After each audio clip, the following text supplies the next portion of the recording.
All right. Habarigani again, Imhotep and Kofa. We'll continue with this critical end of this section. I want to deal with seasoning Christianity and enslavement and the process of conversion and stripping us of one way of culture, what we had in thinking, and then implanting European and white dominated culture in on the other side. This is critical right here. This is critical. Part 3. With the Great Awakening, however, a process of general conversion began.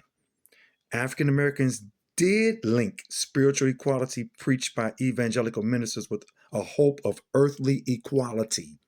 That's key. they they tied salvation for the soul with liberation for the body. They recognized that the preaching style evangelicals adopted had much in common with West African, quote, spiritual possession, unquote. As in West African religion, 18th century revivalism in North America emphasized personal rebirth, singing, movement, and emotion. The practice of total body immersion during baptism in rivers, ponds, and lakes that gave the Baptist church's name parallel West African water rites. Again, we're reading from collegiate book, African American history, collegiate book. No garbage. I know you all, Trump and fake news, and they're taking history out of schools. This and the third. No, we're not going there. Okay. Critical parts right here.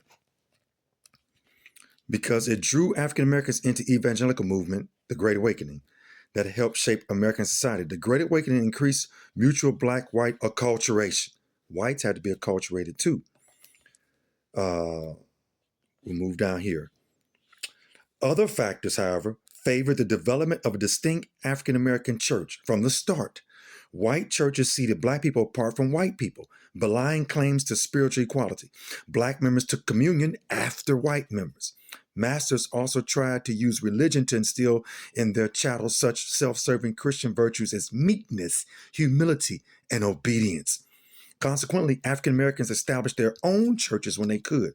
Dancing, shouting, clapping, and singing became especially characteristic of the religious meetings. Black spirituals probably date from the 18th century, and like African American Christianity itself, they blended West African and European elements. African Americans also retained West African assumption that the souls of the dead returned to their homeland and rejoiced their ancestors. Reflecting this family-oriented view of death, African American funerals are often loud, joyous, with dancing, laughing, and drinking. Perhaps most important, the emerging black church reinforced black people's collective identity and helped them persevere in slavery. Hotel.